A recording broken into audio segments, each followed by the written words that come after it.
and welcome to today's session. So today's session is the ultimate guide to creating animated videos using VideoScribe for browser.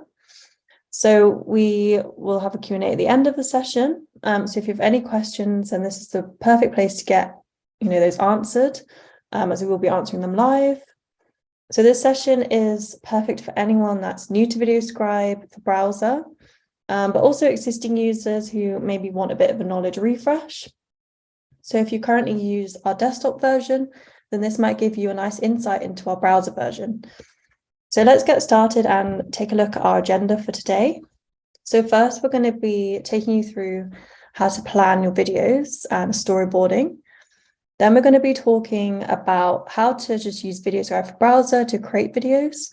So we'll go through things like choosing a canvas size, creating a new project, and also adding audio to your project and recording voiceovers as well. And then we should have just a few minutes at the end where me and Oliver will answer your questions live. So the chat box is open as well. So if you do have questions as we go through, just pop them in there and we'll get around to those at the end.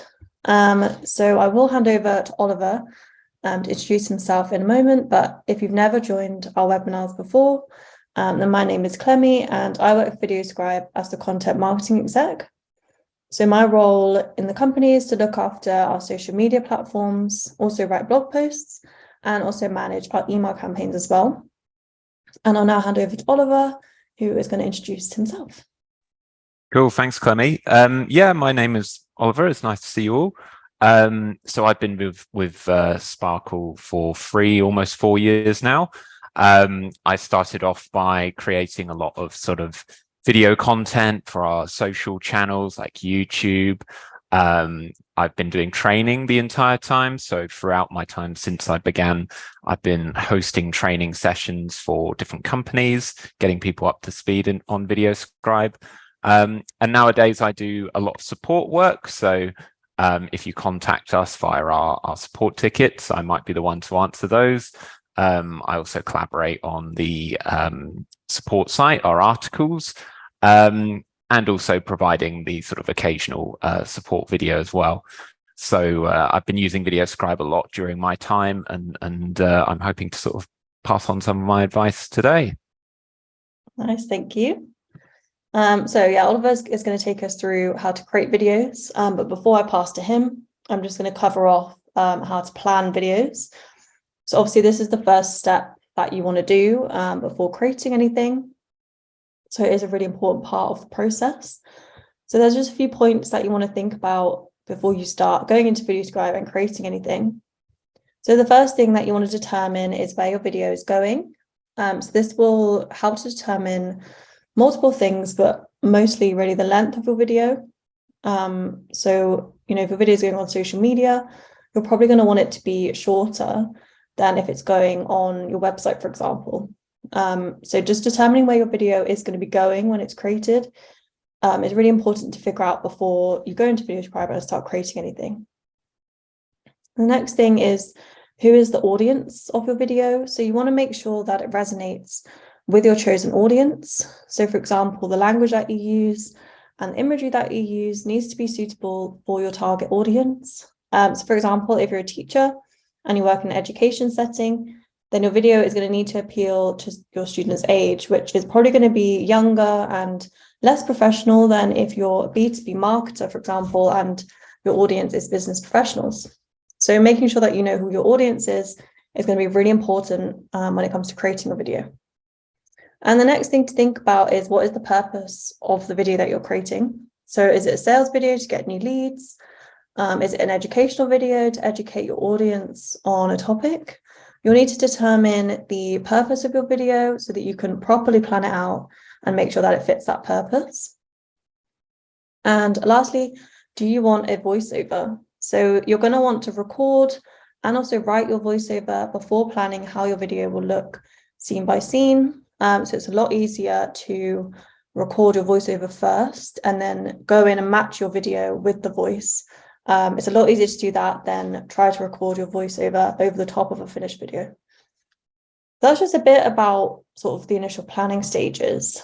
So I wanted to also share, before I hand over to Oliver, that we do have a free storyboard template that you guys can use.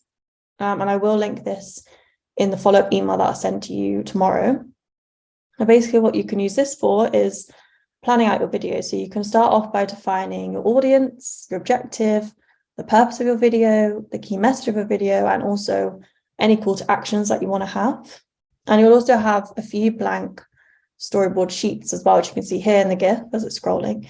And this is what you'll use to storyboard the video and plan the scenes.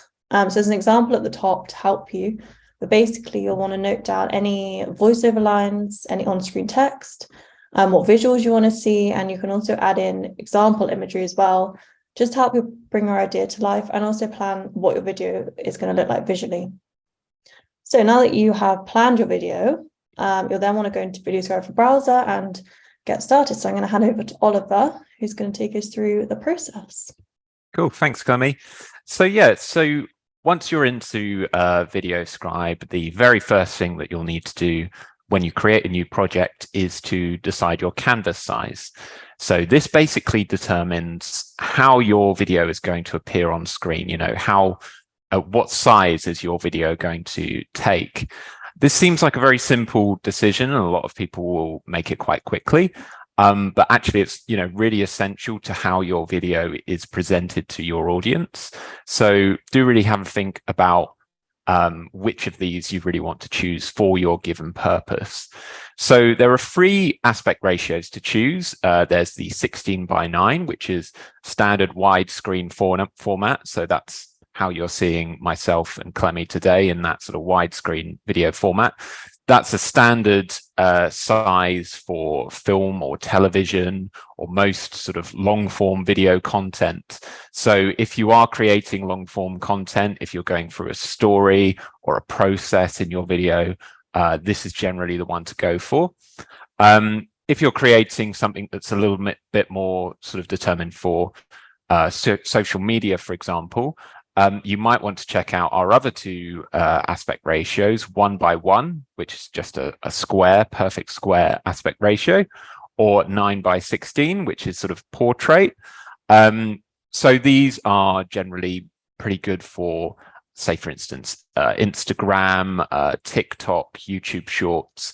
They're really good for, you know, if you're creating a very short sort of little animation to put online to sort of share with your users.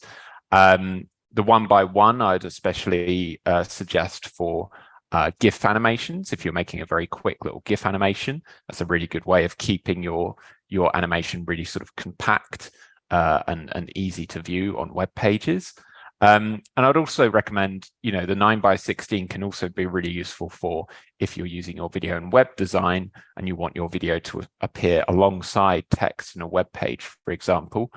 It can work really well. It's almost like a vertical banner with your video inside. So a really important sort of first decision to make when creating your project. Once you're into VideoScribe, you'll be presented with just a blank white background. Obviously, a lot of our users tend to really like the sort of classic whiteboard style with just drawings appearing on a white background. But VideoScribe does give you the ability to get really creative with your backdrops. And your backdrop really is important to sort of establish the tone of your project and to provide, you know, context for all of the elements that you're going to be including in your videos. So really do have a think about what sort of background will suit the content that you are sort of, you know, gradually drawing or animating onto the screen. You can there are some very basic settings you can use for your backdrops. So for example, you can just customize the color. You can just choose a single color background or a gradient, so transitioning from one color down to another color, you know, sort of diagonal or vertical or horizontal. These are really good if you want to just keep the focus on your images in your video, so no sort of background sort of detracting from your images or your text. But if you're thinking of creating a scene, for example, or a more complicated kind of visual setting for your content, you might want to dive into the image library and check out some of our sort of background images. So for example, in this little animation here, you can see our backgrounds and scenery folder in the image library, which contains everything from sort of abstract shapes and colors, just to make, kind of an artistic kind of background, to scenery, say for instance beaches, cities, landmarks that can be used to kind of set a scene that your images can then appear in. So creating your background is kind of your basis for the scenes in your project. So really have a think about what elements you want to include or not, or how you want to sort of theme it to your project. So I guess, talking about our background images kind of brings us to the image library and how you're going to find your images and your animations for your project. So jumping straight in, you can basically browse our library via two means. So you've got the categories menu down the left there. This basically shows all of our images in our library split into different categories. So we have about 11,000 images in our library at the moment, so loads to choose from. Obviously, if you're to browse them all in one go, that's far too many to kind of look at in one go.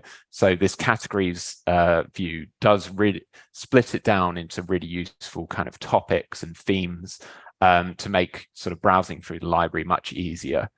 I tend to find this, the categories view the most useful for when I want to see images to do with a specific topic, but I'm not quite sure which specific image I want to use. So say, for instance, we're seeing the business folder here. If I was thinking, well, I want some images to do with business, I'd dive into this folder and just kind of have a scroll and see what might be in there. And all of the images in this view are kind of organized in terms of their visual style. So it's a really good way of kind of browsing, if there's a specific visual style that you want to see, going into the folder view is a really good way of seeing those images together in packs side by side. If you have a more specific idea for which image you want to use in your project, you can use the search bar, so you can search by keywords. And we try and make the keywords for our image library as broad as possible so that you can use a wide variety of different terms to search for, a specific or as broad a range of images as you like. So you would just type in a search term into that bar, and it will come up with all of the related images in our library. So that's really useful for if you're looking for something in specific and don't want to spend too much time browsing through the rest of the library. So obviously we've got loads of images in our library, like I say, over 11,000. But something that's also really cool about the images in our library is that almost half of them are color customizable. So basically you can change their appearance depending on what might be useful for your project. So this is really useful for, say, for instance, if you want to theme your project to a company house style, or if you're just going for like a specific color theme for your project, you can use these color changeable images to make sure that everything is on brand or themed to that same look. So our color customizable images generally consist of a primary color and a secondary color. So for example, in this image, you can see the primary color is the character's suit and the secondary is the megaphone that he's shouting into. And then for our character images, we also have customizable skin and hair tones. So you can see here that the character can be customized with their skin and hair tones. This latter point is really useful for if you want to create, a more diverse selection of characters in your project. So obviously we've got loads and loads of character images in our library, but if you feel that the characters aren't quite to your liking, you can keep tweaking them using these skin and hair tones. And you can use this to really personalize your projects as well. So say, for instance, if you want to kind of have an image of a character that looks like you, you can find someone in the library who looks like you, customize their colors to, improve the resemblance to yourself. And then you can use this character throughout to kind of tell the story or to take your audience through a process. Or similarly, you know, if you're working in education, for example, you could kind of theme each of your characters to, say, members of your class or your audience to really sort of improve that level of audience interaction. And then, of course, you know, we get to actually animating your project. So each of your elements in your project in the browser version of VideoScribe can be assigned 3 different animation types. So there's an entrance animation, which you're seeing here. So this is how your images are animated onto the canvas. This can be like the classic hand-drawn animation with the hand drawing the image, or it can be images being moved in, sort of fading in. We've got a whole range of different sort of animation options for images appearing onto the canvas. There's then the emphasis animation. So this animation takes place after your image has appeared on the canvas, but before any other elements start to animate on your canvas. So this can include, you know, the image spinning in place, hopping up and down in place. Basically, the emphasis is really useful for not only adding a little bit of extra life to your animation, having things sort of move about whilst maybe your voiceover is kind of talking about them, but also exactly in the name, kind of to emphasize certain elements. So if there's an element that you've introduced to the canvas that you really want to emphasize, you know, a visual or a piece of text, you can use the emphasis to really exaggerate it so that your audience takes it in. And then finally, there's the exit animation. So say, for instance, you want a element to kind of leave the canvas after it's been emphasized and after it's sort of entered. You can use this exit animation just to clear some extra room in your scene. This way, you know, you can sort of move on to another topic within the same scene after having covered one specific, you know, image or piece of text. So in the browser version of VideoScribe, you will be working with sort of independent scenes. So basically your project consists of going from sort of scene by scene. In order to sort of keep the flow of your video going and not to sort of overload the audience with too much information, it's a really good idea to kind of split your project into several scenes. That way, you know, you can spread your content throughout the scenes, have, you know, a limited number of images or text elements on any given scene, and then use it almost like punctuation. You know, once you've covered however many subjects, you kind of move on to the next scene to cover the next amount of content. So when you're adding scenes, you can either add scenes, you know, from scratch in the timeline menu, or you can even duplicate them. So if you've come up with, you know, however many animations, or you've customized the backdrop of your first scene, and you kind of want to apply this to your future scenes, you can actually duplicate scenes. And this way it saves you a lot of time in terms of animation and theming your projects. You can even do this between projects. So you can actually copy or duplicate scenes between projects if you really want to save time on theming your projects or animating them. It's a really useful kind of extra thing to do. Finally, you're going to need to sort of look into how you're adding your audio to your project. So Clemmy mentioned whether you're going to be recording a voiceover. So obviously, if you're choosing to record a voiceover, this will be the step at which you add it in. But also there's a music track as well. You know, there's the opportunity to add a music track to your project. So basically, you can see here, you can either record your audio into VideoScribe or upload it separately. So if you've got like a microphone attached to your laptop, you can record it directly into the software. At the moment, you would record it all in one take. So basically, if you've already animated your project, you can record it on top of your animated project. So as you're recording your voiceover, you can see your project animate.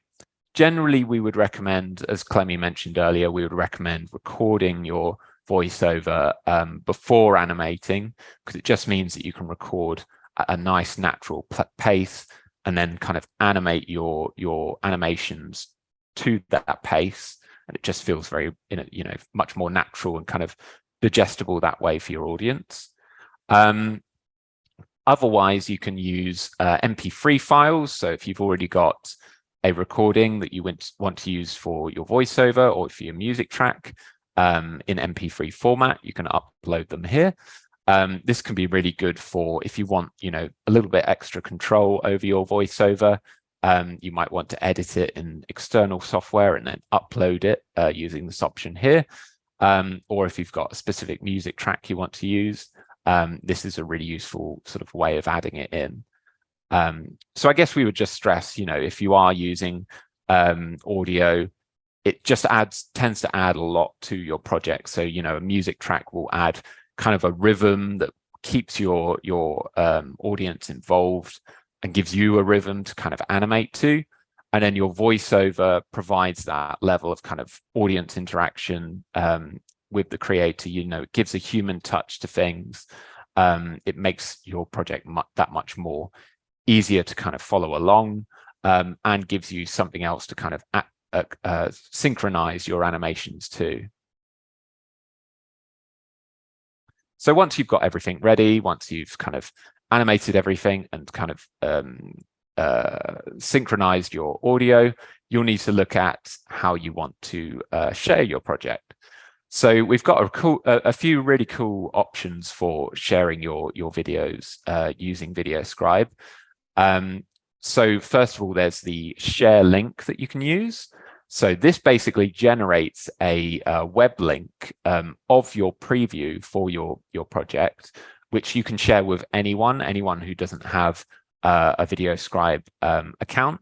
And this is a really useful way of kind of showing your animation to other, you know, to colleagues or to friends before you actually render your project. So this can save you a lot of time. Say, for instance, if you want to show it to a colleague to check if your animation kind of covers everything you need it to, you can use this share link to instantly share a preview with your colleague and have them view it.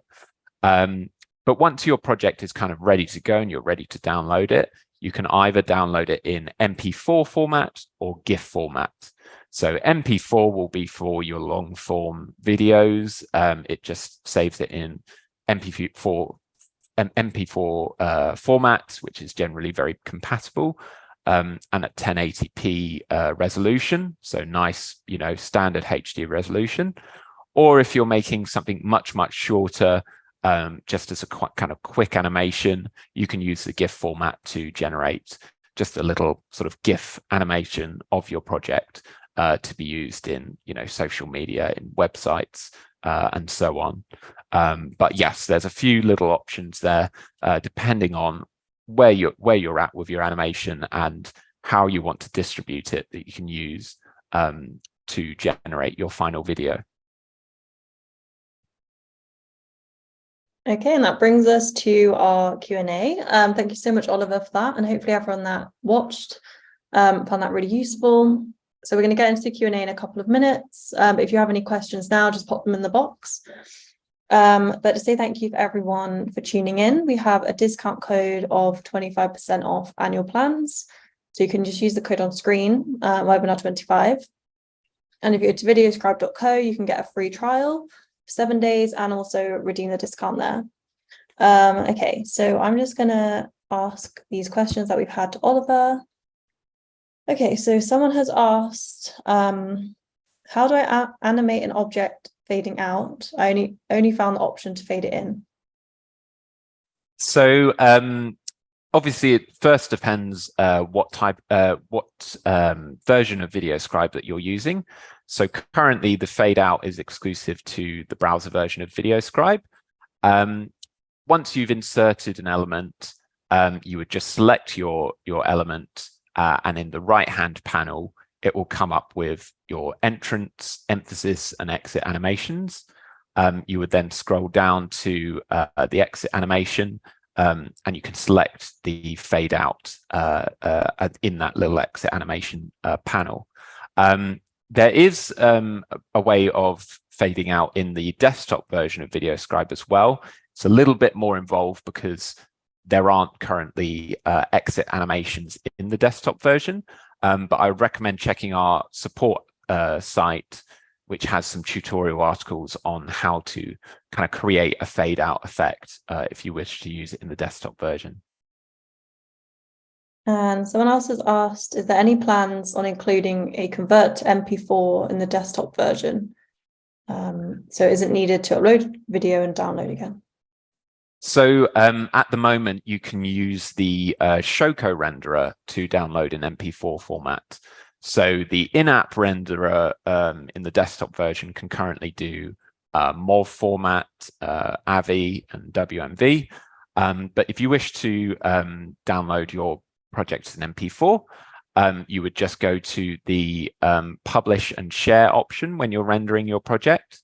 And this way you can send it to our Shoko renderer, which is basically our online cloud service. It will render your project separately from the app, so you can continue using the app whilst your video renders. And then you'll get an email notification once your project is ready, and you just follow the link in that email, and it will take you to a page where you can download it as an MP4 file. So generally, we recommend, if you're using a desktop version, to use that publish or share Shoko option, just because it means you can keep working on the app, and you can download in that highly compatible MP4 format. Thank you. Someone's asked they want to access the recording, and yes, I'll be sending an email tomorrow with the recording. Someone else has asked, is there any well-subscribed YouTube channels that use VideoScribe? I know there are definitely some influencer type people that do, which I could definitely send to you by email. I'm not sure if Oliver knows any off the top of his head. Sorry, was this channels that use VideoScribe? Yeah, I think YouTube channels, if there's anyone that... I think we've got a few, particularly we would recommend our blog as well, covers a few YouTube channels that you can check out, people who have collaborated with us and kind of know the software very well. I would probably recommend, that being your first stop, our VideoScribe blog, because then you can go through our guest posts and kind of see their individual YouTube channels. We also occasionally do competitions where we'll have, people from around the world, great VideoScribers, entering, their best work. And generally, as part of these competitions, we will promote their kind of YouTube channels. So if you check out our YouTube channel, I believe we have some playlists that cover these entrants, and you can kind of follow them through and check out their channels. And also our blog covers these competitions as well. So we've got a fair amount of sort of exposure on both our YouTube channel and our blog of people who really, sort of power users of VideoScribe. I think we only have time for one more question. So any more, I will email anyone back that we didn't get around to. But someone else has asked, do you have any plans incorporating AI into VideoScribe? It's definitely something that our developers are very aware of. It's right at the sort of forefront of technology at the moment. So I would definitely say watch this space. We don't have any sort of specific implementations planned at the moment, but I do know that our developers are looking into how it can be used, whether it's voiceover generation, image library searching, image creation. There's a few sort of different options that we're aware of in how AI can be used with VideoScribe, which are currently being investigated. So I'd definitely say watch this space, because there may be, future developments on the way. Nice, thank you. And yeah, any other questions, I'll email you back. But yeah, thank you everyone for joining, and thank you, Oliver, for presenting with me today. And we'll see you guys next time for our next webinar. Thanks, everyone. Thanks very much, guys. Cheers.